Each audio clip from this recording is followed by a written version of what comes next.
lays the predicate and the foundation for the development of a weather satellite that will permit man to determine the world's cloud layer, that will permit man to determine the world's cloud layer, and ultimately to control the weather, and he who controls the weather will control the world. To control the weather, and he who controls the weather will control the world.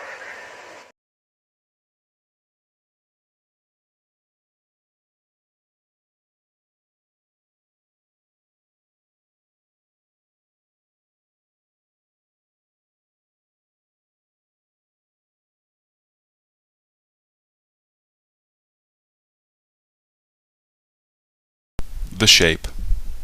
The same shape, over and over and over.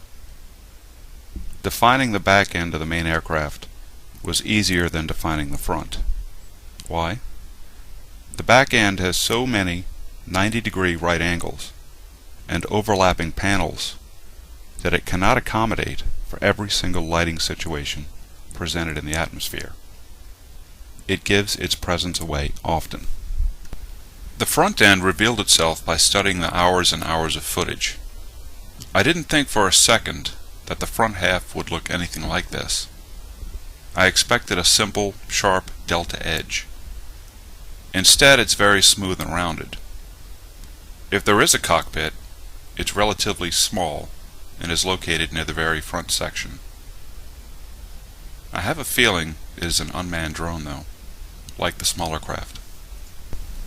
The wing tips on these craft very well could extend outwards via internal stored wing panels.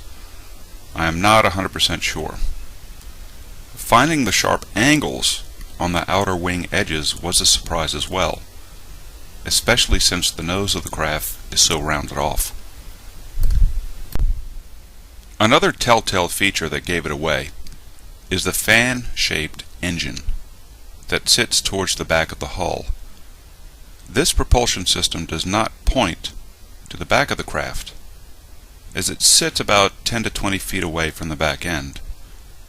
It points perpendicularly up and down, and can be seen on both the top and the bottom of the craft. The surface is surprisingly full of details. Paneling edges are almost common to find in still shots and even video at times. The V-shaped support beams that run from 2 points at the rear to a single point in the front have also been documented. Some areas of the back edge are very blocky, and some rectangular pylons have been seen. The two rear vertical stabilizers are thick, meaning their edges are not sharp, at least towards the back. They have much more width than you'd expect on an aircraft. There is a reason for this, which I will explain later. The original plans for the Aurora mentioned a stainless steel outer surface. I have also read about either one side being painted black or only the front edges and rear edges being painted black. As for the actual color and the normal visual spectrum, I have no idea. A word about the name Aurora. I believe that the name Aurora does not necessarily refer to a certain aircraft alone, although it may. However, I think the term refers to the system of craft and their mission, the design principle, not what's stenciled on the hull. At one point, I thought the main aircraft was the lost F-19 or the X-19 or the cousin of the F-117 or the B-2 while they were in development. The nicknames I gave the smaller craft early started corresponding with names given to actual experimental aircraft many years ago, such as the Dart, the Manta, etc. However, I found it important not to follow the intentional deceptive trail of supposed black projects, their names, the budgets, the smoke and mirrors. I don't care if it's called Senior Citizen, the SR-72, the XSR-73,000, or the big wedge of cheese. I just knew what I was seeing was real. I could not care about the individual names, but the term weather machine sufficed.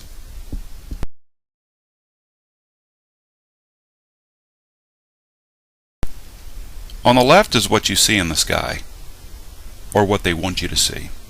Fluffy white clouds. On the right is actually what is there.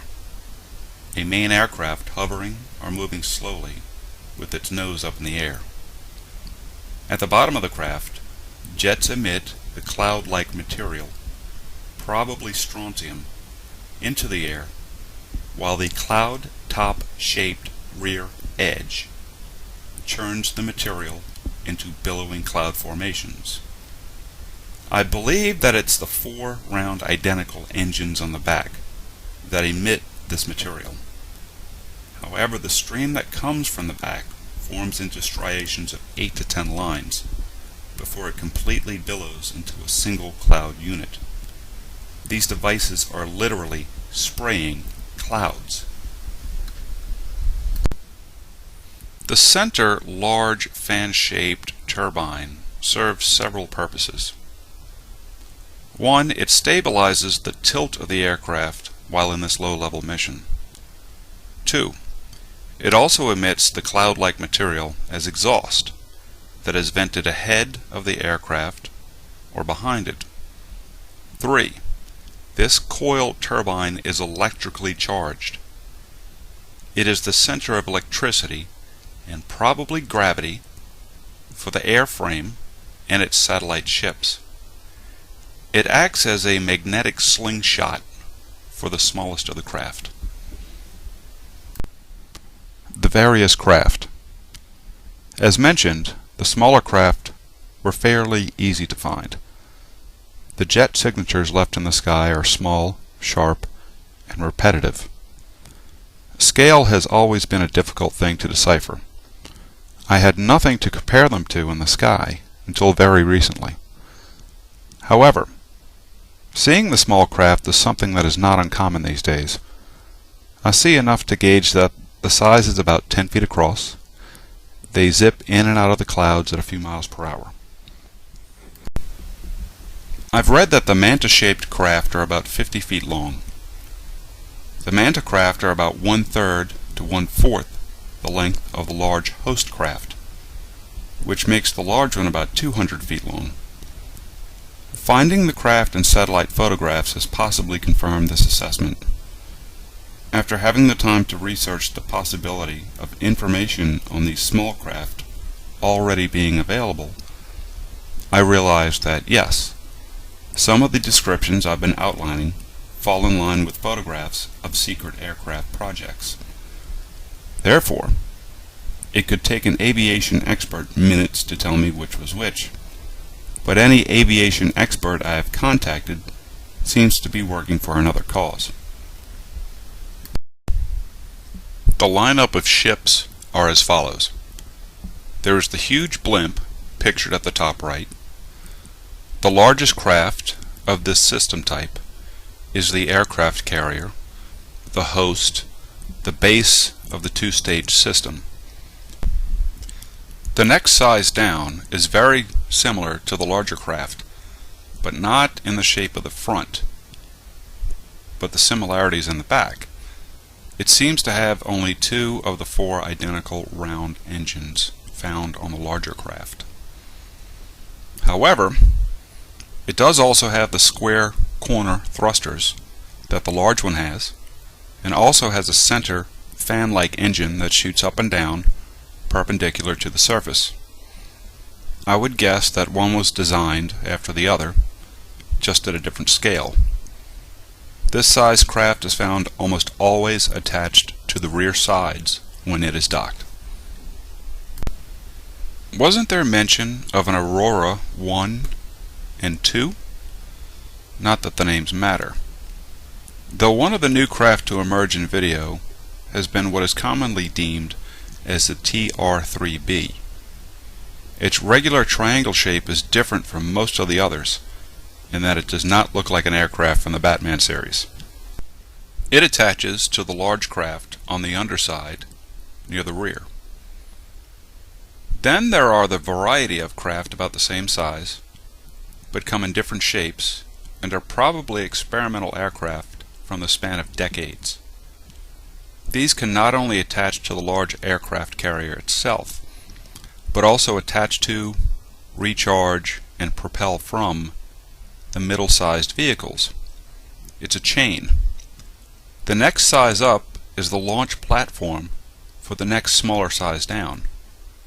And when they pop off, usually in an arc, they emit the cloud-making material stored within their hulls.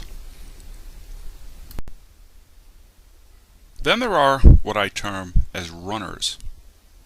These are probably the latest technologies, small, compact, and very fast. I've seen several shapes not only with my naked eye, but in many, many videos.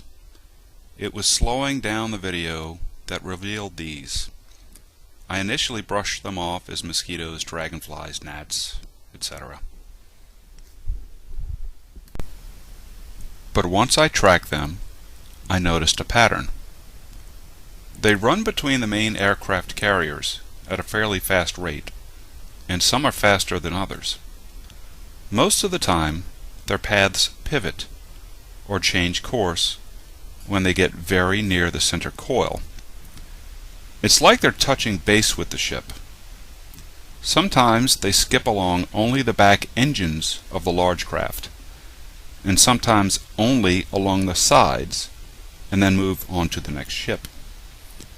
I believe what they are doing is running airborne electrical currents between each Aurora system. Why? That will be covered in the section called the transfer.